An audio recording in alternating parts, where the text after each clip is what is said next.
प्रसाद मौर्य को लेकर अखिलेश यादव ने बड़ा बयान दिया है। उन्होंने प्रेस वार्ता करते हुए पत्रकारों द्वारा पूछे गए सवालों का किस तरीके से जवाब दिया, आइए आपको भी दिखाते हैं। समाजवादी पार्टी के राष्ट्रीय अध्यक्ष अखिलेश यादव पत्रकारों से रूबरू हुए और उन्होंने पत्रकारों द्वारा पूछे गए सवालों का बेबाकी से जवाब देते हुए स्वामी प्रसाद मौर्य को राष्ट्रीय महासचिव बनाए जाने और उनके द्वारा धार्मिक ग्रंथ पर दिए गए बयान को लेकर कहा कि धार्मिक ग्रंथ के खिलाफ कोई नहीं है, ना मैं खिलाफ हूँ। भगवान श्री राम के खिलाफ कोई नहीं है, रामचरितमानस के खिलाफ कोई नहीं है। मुख्यमंत्री अगर योगी ना होते तो धार्मिक स्थान से वहां ना आए हुए होते तो शायद मैं ये सवाल ना पूछता उनसे, लेकिन क्योंकि वह योगी भी हैं और धार्मिक स्थान से उठकर के सदन में आए हैं, मैं ये कहूँगा कि वह चौपाई एक बार हमें पढ़कर सुना दो। क्या वह पढ़ के सुना सकते हो? और मैं मुख्यमंत्री जी से पूछने जा रहा हूँ कि मैं शूद्र हूँ कि नहीं हूँ। वहीं उन्होंने कहा कि कल मैं दर्शन करने मंदिर जा रहा था, बीजेपी और आरएसएस के लोगों ने गुंडागर्दी नहीं की। अगर मुझे पता होता 4, 5, 6, 10 गुंडे आए हुए हैं तो मैं भी अपनी तैयारी से जाता। कार्यकर्ताओं के साथ बीबीसी डॉक्यूमेंट्री को लेकर के कहा, बीबीसी की क्रेडिबिलिटी बहुत है, लेकिन सवाल यह है कि चुनाव से पहले ऐसी डॉक्यूमेंट्री आना सवाल खड़ा करती है।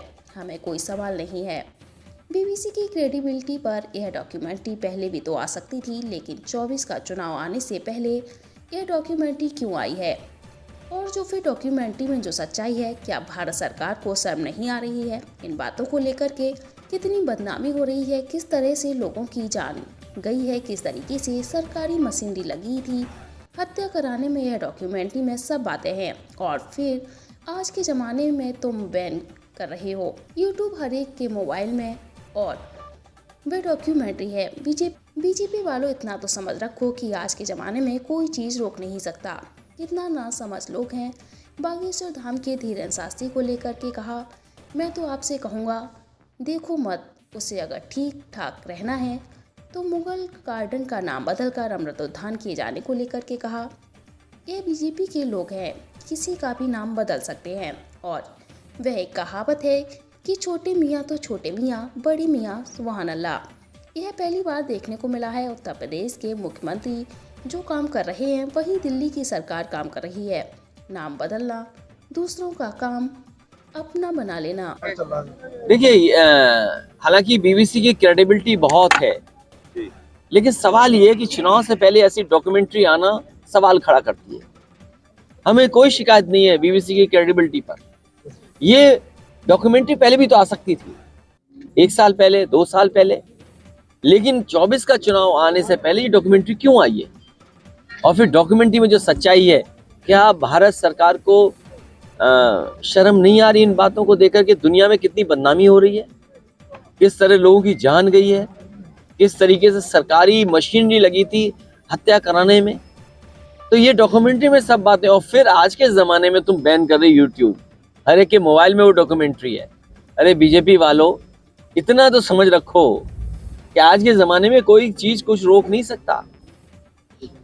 सबके मोबाइल में और जेब में रखी हुई डॉक्यूमेंट्री, और ये बताओ बैन कर रहे हैं यूट्यूब पर। कितने ना समझ लोग हैं ये। स्वामी प्रसाद मौर्य को आपने महासचिव बनाया है, राष्ट्रीय महासचिव, जबकि वो एक धार्मिक ग्रंथ के खिलाफ नरगल बयानबाजी कर रही है। देखिए, मैं आपसे कह रहा हूँ, धार्मिक ग्रंथ के खिलाफ कोई नहीं है, ना मैं खिलाफ। भगवान श्री राम के खिलाफ कोई नहीं है, रामचरितमानस के खिलाफ कोई नहीं। हमसे बोलो रामचरितमानस के खिलाफ नहीं है, लेकिन मेरे पत्रकार साथी, मैंने अपना स्टेटमेंट दिया है, कहा है कि मुख्यमंत्री अगर योगी न होते, धार्मिक स्थान से वहां आए होते, तो शायद वो सवाल मैं न पूछता उनसे। लेकिन क्योंकि वो योगी भी हैं और धार्मिक स्थान से उठ करके सदन में आए हैं, वो बात मैं आपसे नहीं पूछूंगा। मैं ये कहूंगा कि वो चौपाई एक बार हमें पढ़ के सुना दो। क्या आप पढ़ के सुना सकते हो, मुझे बताओ। और फिर मैं मुख्यमंत्री जी से पूछने जा रहा हूं कि मैं शूद्र हूं कि नहीं हूं। कल मैं मंदिर में दर्शन करने जा रहा था, क्या बीजेपी और आरएसएस के लोगों ने वहां गुंडागर्दी नहीं की? अरे हमें पता होता कि 4, 5, 6, 10 गुंडे आए होंगे तो हम भी अपनी तैयारी से जाते कार्यकर्ताओं के साथ। बताओ, 5, 6 गुंडे भेज दिए। और ये जब काला झंडा समाजवादी लोग दिखाते हैं तो 1-1 साल जेल भेजते हैं लोगों को, कार्यकर्ताओं को। 1-1 साल जेल गए हैं समाजवादी कार्यकर्ता, 2-2 साल रहे हैं। केवल सिद्धांत पे विरोध करने के लिए। इसलिए पत्रकार साथी, अगर चौपाई आपको याद हो तो भगवान श्री राम की कसम खाओ और वो चौपाई पढ़ दो। अगर अच्छी है तो अच्छी है, खराब है तो खराब है। अध्यक्ष जी, कोई खिलाफत नहीं कर रहा ग्रंथ की, ना भगवान के खिलाफ है ना रामचंद्र मानस के खिलाफ है।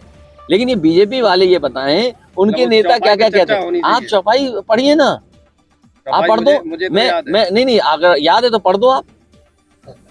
और उसके बाद मैंने मुख्यमंत्री से कहा कि मुख्यमंत्री से मैं सदन में पूछूंगा कि मैं शूद्र हूं कि नहीं हूं। आप पढ़ दो चौपाई। फूट गया नहीं भाई, क्या समय अब इनका नजदीक आ चुका है, क्या कहेंगे अध्यक्ष? मैं अपने सभी पत्रकार साथियों से ये कहना चाहूंगा कि ये समय देश के लिए और अर्थव्यवस्था के लिए बहुत नाजुक है।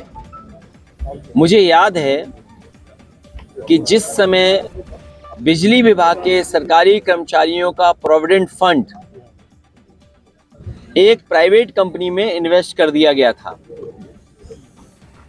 और वो प्राइवेट कंपनी जब डूब गई तो उत्तर प्रदेश सरकार का पैसा डूब गया था और उसमें आरोप लगा करके बड़े बड़े अधिकारियों को जेल भेज दिया गया था।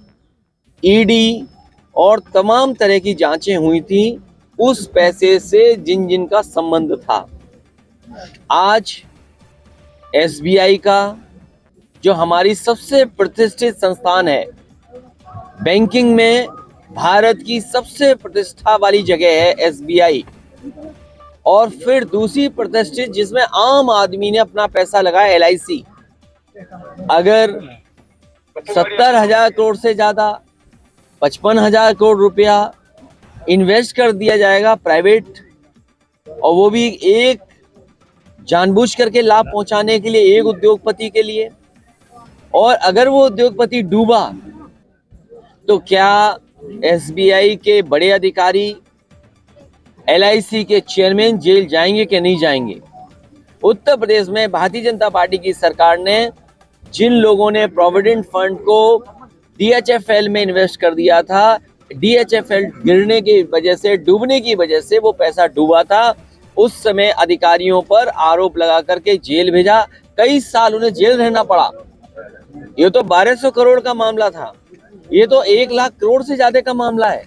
अरे कितनी हेराफेरी करोगे बीजेपी वालों, इतनी हेराफेरी कि कहां तुम दुनिया में भारत को दिखाने के लिए, हमारे गरीब लोगों को दिखाने के लिए कि वो उद्योगपति नंबर 2 पर, और देखो कैसे नंबर 2 से किस नंबर पे पहुंच गए। और सच्चाई ये है कि पता नहीं किस नंबर पे पहुंच जाएंगे। तो ये देश का नुकसान हो रहा है। क्या सरकार कार्रवाई करेगी कि नहीं करेगी? अध्यक्ष जी, आज मुगल गार्डन का नाम बदल के अमृत उद्यान कर दिया गया है। ये बीजेपी के लोग हैं, किसी का भी नाम बदल सकते हैं। और वो एक कहावत है कि छोटे मियाँ तो छोटे मियाँ, बड़े मियाँ सुभान अल्लाह। तो अरे भाई, ये तो पहली बार देखने को मिल रहा है कि उत्तर प्रदेश के मुख्यमंत्री जो काम कर रहे हैं वही दिल्ली की सरकार काम कर रही है। नाम बदलना, आप दूसरों का काम अपना बना लेना। आप तो मैनपुरी, इटावा घर के लोग हैं। आप ये एक्सप्रेसवे आप एक कोने से दूसरे कोने देख लीजिए, कहीं समाजवादी पार्टी नेताजी का नाम नहीं है, लेकिन जहां आप सुसु करने उतरोगे बीजेपी ने वहां नाम लिख लिया अपना। जिस स्टेडियम में आज मैच खेला जा रहा है, आज इंडिया और न्यूजीलैंड का जिस स्टेडियम में मैच हो रहा है, ये समाजवादियों की देन है। बीजेपी ने नाम बदल दिया उसका। इसी तरह हम शिकायत नहीं करते किसी बात को लेकर के। लोक भवन, हम तो ये कहते रहे कि अटल बिहारी वाजपेयी जी के कुछ काम करना है, उनको सम्मान देना है, तो बटेश्वर में कुछ बड़ा यूनिवर्सिटी बना दो, कॉलेज बना दो, कुछ काम कर दो। लेकिन अटल जी के नाम से वहां नहीं किया। समाजवादी सरकार में और नेताजी ने जिस लोक भवन का उद्घाटन किया उसमें प्रतिमा लगा दी अटल बिहारी वाजपेयी जी की। हमें कोई शिकायत नहीं है। कैंसर इंस्टीट्यूट में बजट नहीं दिया इन्होंने। कैंसर इंस्टीट्यूट पूरे उत्तर प्रदेश के लोगों का, गरीबों का इलाज हो जाता कैंसर का। आप खुद पता करिए, जानकारी करिए, हर गांव में कहीं ना कहीं कोई बीमार है या कैंसर से परेशान है, महंगा इलाज नहीं करा पा रहा है। नेताजी ने और समाजवादी लोगों ने, हम लोगों ने मिलकर के कैंसर इंस्टीट्यूट बनाया। बजट नहीं दे रहे हैं, वहाँ एक प्रतिमा लगा दी, अपना नाम छाप दिया। तो ये छोटी सरकार तो छोटी सरकार, बड़ी सरकार सुभान अल्लाह।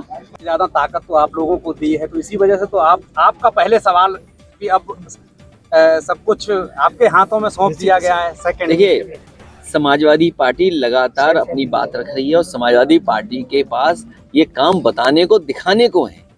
बीजेपी वाले बताए क्या काम किया उन्होंने, बताओ। सांड तक तो हटा नहीं पा रहे, आज भी लोग मर रहे हैं। अगर आज अखबार उठाओगे तो क्यों नहीं कोई सांड से मरा होगा आज भी। तो देश के प्रधानमंत्री ने सांड हटाने के लिए कहा, सांड नहीं हटा पा रही लोग। लोकसभा 2024 का समय भी नजदीक आ देखिए, रहा है। 2024 गठबंधन के साथ आप लड़ेंगे या अकेले दम पर पूरे उत्तर प्रदेश में आप? देखिए, समाजवादी पार्टी अपनी पूरी ताकत से चुनाव लड़ने जा रही है। गठबंधन के साथ जो हमारे साथ पहले से गठबंधन में है दल, उनको साथ लेकर के। वहीं कांग्रेस कह रही है कि हमारे बिना गठबंधन की पूरी कल्पना की नहीं जा सकती। तो कांग्रेस कहती रहे, उसे क्या कहने में कौन बुराई है। हम कुछ भी कहें, आप चलाओगे नहीं चलाओगे आपकी मर्जी। अध्यक्ष जी, बागेश्वर धाम वाले शास्त्री धीरेन्द्र शास्त्री पर अवैध टिप्पणी हो रही है। मैं तो आपसे कहूंगा उनका देखना मत ना पड़ना। मैं तो आपसे कहूंगा भाई, मेरा तो यही निवेदन है, अगर ठीक ठाक रहना है देखो, वाको नहीं हो सकती। अरे कहाँ दुनिया पहुंच गई, सोचो कहाँ दुनिया जा रही है। एक्सप्रेस वे बन रहे हैं, लोग आना जाना कितना आसान हो गया, जिंदगी आसान हो गई। कहाँ तुम उन चैनलों के चक्कर में पड़े हो यार। एक जो स्वामी शाह और बन के आई है। हिंदू शब्द धार्मिक शब्द नहीं, भौगोलिक शब्द है। इसको लेके आपको कौन? केरल के राज्यपाल आरिफ मोहम्मद ने दोबारा दोहराया। मैं बहुत सारी इतनी जानकारी नहीं रखता। मैंने तो एक बार प्रधानमंत्री जी को यह सुना कि जर्मनी और भारत का कुछ एक है, तो मैं क्या मानूं भूगोल। तो भूगोल तो बदलता नहीं ना कभी। आप उठाइए वो प्रधानमंत्री जी का, प्रधानमंत्री जी ने जर्मनी में जाके कुछ कहा था कि भारत और जर्मनी के लोगों का जीन्स एक है, डीएनए एक है। कोई गलत बात नहीं कहूंगा मैं, मुझे याद नहीं है, लेकिन क्योंकि बात निकली है तो मैं कह रहा हूँ। तो ज्योग्राफी तो बदलनी नहीं चाहिए ना, तो कहाँ जर्मनी कहाँ भारत। सवाल इसलिए महत्वपूर्ण हो जा रहा है क्योंकि जब भी चुनाव होते रहे 80-20 का चुनाव करके बीजेपी अरे छोड़ो यार 80-20, वो चौपाई नहीं सुनी तुमने अभी? नहीं सुना तो फिर दोबारा अपना नाम बता दो। कठेरिया। अरे भाई शूद्र, आपको नमस्कार। कोई दिक्कत नहीं है, जो चीज है परिचय उसको बताने में कोई समस्या तो हम भी तो शूद्र हैं, तुम्हारे साथ हैं, हम कहीं अलग नहीं है तुमसे। उसकी बात नहीं कर रहा हूँ। क्यों नहीं कर रहे बात उसकी? मैं अपने आप को मान रहा हूँ। शूद्र मान रहे हो नहीं मान रही हो? कोई दिक्कत नहीं, जो बीजेपी बना मैं भी तो मान रहा हूँ, मगर मैं अपने आप को किसी ब्राह्मण से कम नहीं समझता, बस ये जानता हूँ। बहुत बधाई हो आपको, बहुत बधाई।